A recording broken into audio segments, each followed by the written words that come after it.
Hello, Cancer, Sun, Moon, Rising, and Venus signs. Kamusta kayo? Sana po ay nasa mabuti kayong kalagayan. Welcome back po sa Star Tarot. Kung bago kayo dito, welcome din kayo. Thank you for your support. I truly appreciate it. God bless you all. Paunang mensahe ninyo, surrender to inner peace. And sabi dito, cultivate inner peace on a daily basis.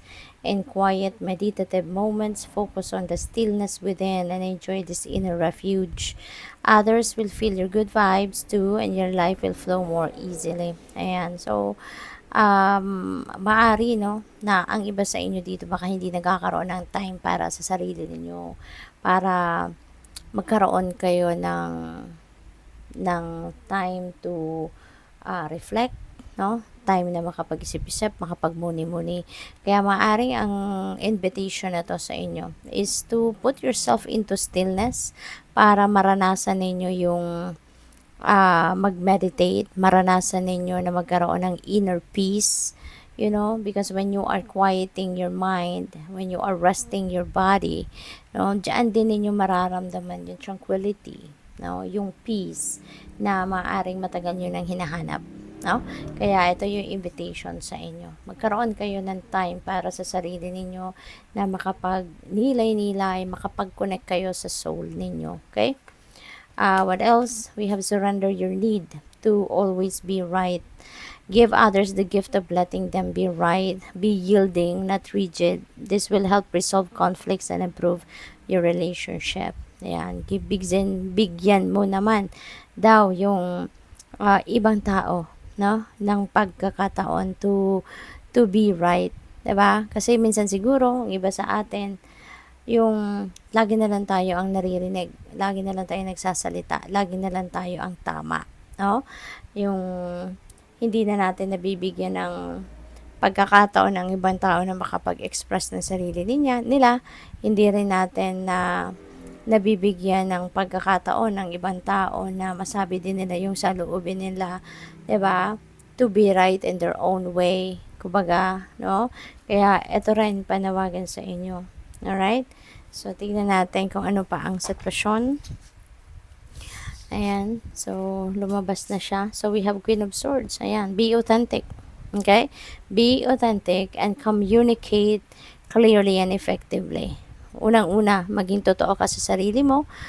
Kung anong nasa loob mo, anong nasa isip mo. Okay? Communicate it. Put them into words para mas maganda yung communication ninyo with other people, mas maging maganda yung relationship ninyo with other people, na wala kang tinatago, wala kang sugarcoat, no? Be true to yourself. Communicate clearly and effectively. What else? We have Four of Cups. Ayan. So, dito naman, sa Four of Cups, this is boredom, no? Kung nakikita mo yung lalaki, parang bored na bored, parang walang pakialam, parang wala sa kanyang sariling wisyo, parang ganun. But this is a heads up para sa'yo na gising, no? Gising, bumangon ka na dyan sa inyong pagkakaupo. Tignan mo kung ano yung offer sa'yo ng universe, kasi maaaring mayroong opportunity na kumakatok na sa inyo dito, no? At maaaring ito yung magpapagising sa inyong muli. Maaaring ito yung gigising ng inyong passion, gigising muli ng inyong determination, ng inyong drive, yung ganon, ano? Tama na sa pagiging malungkot, tama na sa pagiging dissatisfied, frustrated, kasi it's not going to do any good, no, sa inyo, okay? So, we have 10 of Wands. Ayan. So, dito sa 10 of Wands, pagod na kayo, no? Meron kayo ditong sitwasyon wherein nahihirapan na kayo, no? You are tired, no? Pagod na. Kaya sa hirap siguro na nararanasan na ninyo dito, gusto mo nang i-give up kung ano to, no? Maaaring totally you're going to say no na doon sa kung ano man ang pinagkakaabalahan ninyo rito, whether that is trabaho, that is a specific task na binigay sa iyo, or sa pamilya, you know, hirap na kayo, no? Kaya yan, ibababa nyo na. So, it's either you're going to quit, You're going to say no, or you're going to resign sa trabaho, or hihingi ka ng tulong. No? So, either or ang pwede mong gawin dito. No? Pwedeng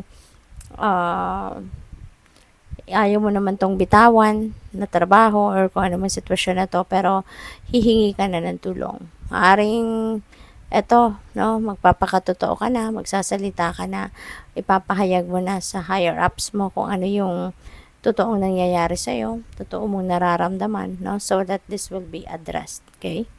What else? We have Ace of Wands, and so this is new beginning energy, no? This is new beginning din ito. So, maaring mabisi kayo, no? Maaring mag-aano kayo sa ngayon. Maaring magsisimula kayo ng bagong chapter sa buhay ninyo, magbagong ganap sa buhay, and maaring may opportunity talaga din dito na paparating sa inyo na pwedeng magbigay ng bagong trabaho sa inyo or additional na trabaho or bagong career path, bagong business venture. So, pwedeng magaganon ang gagawin ng iba sa inyo rito. Pwede rin na may travel opportunity ang iba. What else? We have Seven of Pentacles. Naghihintay, no? Naghihintay kayo rito ng bunga na yung pagsisikap. Naghihintay kayo rito ng opportunity para ma-experience mo na yung bunga ng inyong pinagtrabahuan dito. Pero, parang, alam mo, no? Aware ka. Ang iba sa inyo rito, aware na hindi pa tamang panahon, no? Kasi, ayan, nakangiti ka din. Nakangiti siya. So, tinitignan niya yung bunga ng mga tanim niya. So, alam niya, no? He knows pretty much na hindi pa to ready for harvest. Kaya, nangingiti siya maybe because he's excited na at least, 'di ba, yung effort niya in the past nag-work, no? Kaya nga namunga yung kung anong tinanim niya. So, yun, parang waiting game, nasa waiting game, pero alam mo na meron kang aanihin, merong magandang resulta. Kaya, that's also good kasi very optimistic din siya. We have High Priestess. And so, si High Priestess, ano to reminder ito para sa inyo um, to follow what your intuition is telling you. Okay? Kasi siguro sa mga parang medyo challenging na mga situation na maaaring nangyayari sa inyo sa ngayon, you're being reminded dito no, na makinig ka sa inyong intuition kasi there could be guidance, no, from the divine na kailangan mong marinig sa ngayon. There could be important information, insights na kailangan ninyong marinig or malaman, no, na makakatulong sa inyong sitwasyon na mapabuti or mapunta kayo sa mas tamang daan, no, at this time. So, good luck sa'yo. Thank you for watching. Love and light. Namaste.